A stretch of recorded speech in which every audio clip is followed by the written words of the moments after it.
Ever tried screwing a water bottle cap onto a soda bottle? It looks like it should work, but it never does. That little annoyance is something we've all experienced, and it's a perfect example of why getting threads right is so important. No matter how much you twist or force it, the cap just won't fit. It's a small problem in daily life, but in engineering, mismatched threads can lead to much bigger headaches. That tiny frustration is a big deal in engineering. Getting things to fit perfectly is everything. Precision is the name of the game, and even the smallest mismatch can cause major issues.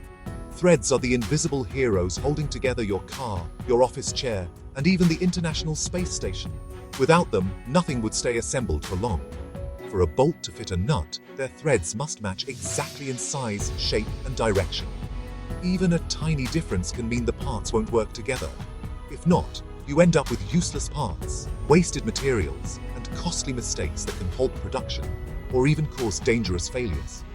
That's why engineering drawings exist. They're the universal language for getting threads right.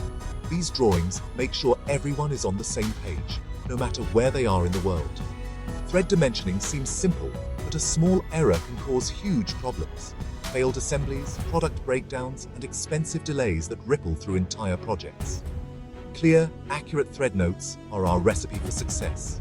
They help avoid confusion, save time, and ensure everything fits together as intended. In this guide, we'll break down the symbols and codes on blueprints so you can communicate threads like a pro, no matter your experience level. Whether you're a student, hobbyist, or professional engineer, you'll learn how to specify threads that fit perfectly every time, making your projects smoother and more reliable.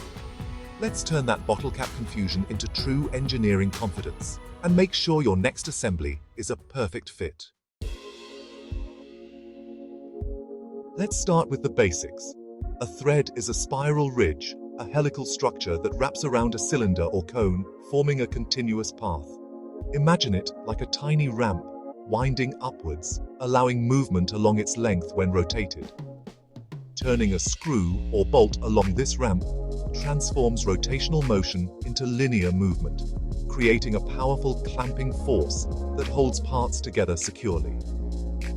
Threads come in two main types: external threads, which are found on bolts and screws, and internal threads, which are cut inside nuts or holes to receive the external threads. For a secure fit, the shapes of the threads must match perfectly, crest to root, root to crest, so the parts lock together without slipping or stripping. There are two main measurement systems for threads: metric and imperial, each with its own standards and conventions. The metric system uses millimeters to specify both the diameter and the pitch, which is the distance between each thread. The imperial system, on the other hand, uses inches for diameter and measures how many threads per inch, or TPI, are present. Knowing which system you're working with and whether the thread is internal or external is the foundation for reading and creating technical drawings. For example, an M10X.5 screw must fit into an M10Y.5 hole. The numbers must match exactly for a proper fit.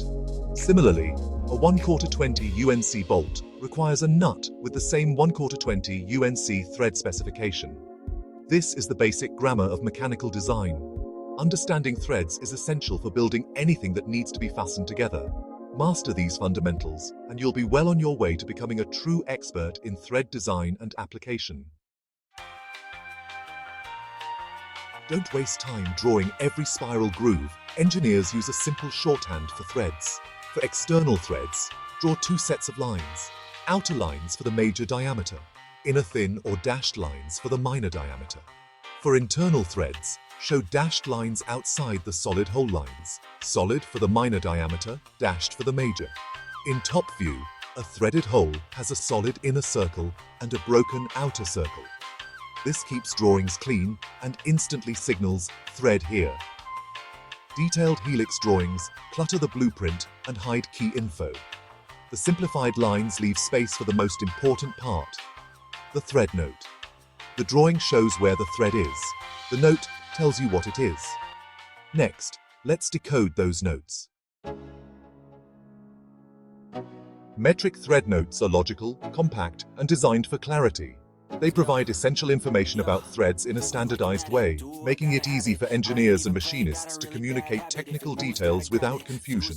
The basic format is simple: M10.1.5. This notation is used worldwide and instantly tells you key details about the thread. Here, M stands for metric threads. 10 is the major diameter, measured in millimeters. This is the outside diameter of the thread, which is crucial for matching parts. The 1.5 is the pitch, the distance from one thread to the next, also in millimeters. Pitch determines how tightly or loosely the threads will engage. If the pitch isn't specified, and you just see M10, it means you should use the standard coarse pitch for that diameter, which is commonly understood in engineering. A smaller pitch value means the threads are finer and closer together, ideal for precision and holding power. A larger pitch means coarser threads, which assemble faster and are often used for quick fastening. Sometimes you'll notice a tolerance class at the end, like M10X1.5, 6H. This extra detail is important for parts that require a specific fit. The number and letter, such as 6H, specify how tight or loose the fit should be. This is critical for high precision or safety critical parts where exact tolerances matter. For most everyday uses, the standard fit is perfectly adequate. But in fields like aerospace or medical devices, always specify the tolerance to ensure safety and reliability. This compact code gives the machinist all the information needed to create a perfect thread. It's simple, clear, and universally understood in engineering and manufacturing. Now, let's talk imperial threads, common in the US, and some global hardware. A typical note, 1/4 UNC. 1/4 is the major diameter in inches. 20 is threads per inch, TPI. UNC means Unified National Course, the standard coarse thread. For smaller sizes, you'll see number gauges, like number 832 UNC. UNF is Unified National Fine, with more threads per inch for finer adjustment. You might also see a fit class, like 1/4 20 UNC 2A2 is standard fit, A is external, B is internal. Always include the series and fit for clarity. Both metric and imperial systems pack all the info into a short note. Understanding both makes you a bilingual engineer. Specify clearly, and your parts will always fit.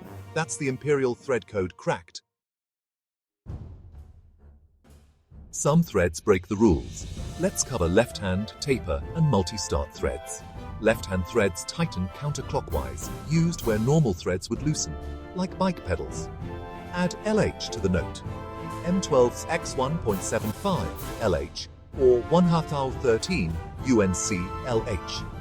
Forgetting LH means disaster. Always specify. Taper threads, like NPT, seal fluids or gases by wedging tighter as you screw in. Example, 1/14 NPT, 1 2-inch nominal, 14 TPI, national pipe taper. Multi-start threads have 2 or more ridges, moving forward faster per turn, used in camera lenses or quick-release visors. Call out M20X22. Start, pitch is 2 mm, but lead, travel per turn, is 4 mm. These special threads solve unique problems. Always call them out clearly in your notes. The right call-out prevents assembly headaches. Know these, and you're ready for any thread challenge. For internal threads, you must specify both thread depth and drill depth. A blind hole doesn't go all the way through, needs a deeper drilled hole than the thread itself. The tap can't cut threads all the way to the bottom. Leave extra space for the tool and chips. Use the depth symbol in your note, M8X1.25, depth 15. Then specify drill depth, e.g., drill depth 20. This tells the machinist tap threads 15 mm deep, drill hole 20 mm deep. The extra depth prevents broken tools and ensures full thread engagement. Always make drill depth greater than thread depth for blind holes. Clear depth notes mean perfect fits and no broken taps. Here's how to avoid common thread dimensioning disasters. Be explicit. Never assume the machinist knows what you mean. Always specify thread series, pitch, and fit. Don't make them guess. Keep your drawing clean. Use clear leader lines and uncluttered notes. For multiple identical holes, Use a single note, 4x M6x 1.0, depth 12. Double check your numbers, especially drill and thread depths. For blind holes, drill at least 3 to 5 pitches deeper than the thread. Broken taps are expensive. Measure twice, cut once. Stick to standard sizes from ISO, ASME, or ANSI charts. Non-standard threads mean custom tools and higher costs. Confirm your callouts before finalizing the drawing. Standards save time, money, and headaches. Let's wrap up. We started with a simple cap and bottle problem and explored the world of thread dimensioning. Threads are ramps wrapped around cylinders, giving us powerful connections. We learned the difference between external and internal threads, metric and imperial systems. Use simplified lines and clear notes. Never draw the full helix. The thread note is your key system, size, pitch or TPI, series and fit. Special threads. Add LH, NPT or start as needed. For blind holes, always specify both thread and drill depths. Clear, standard notes mean your design becomes reality, no surprises. Now go build something amazing and make sure every screw fits.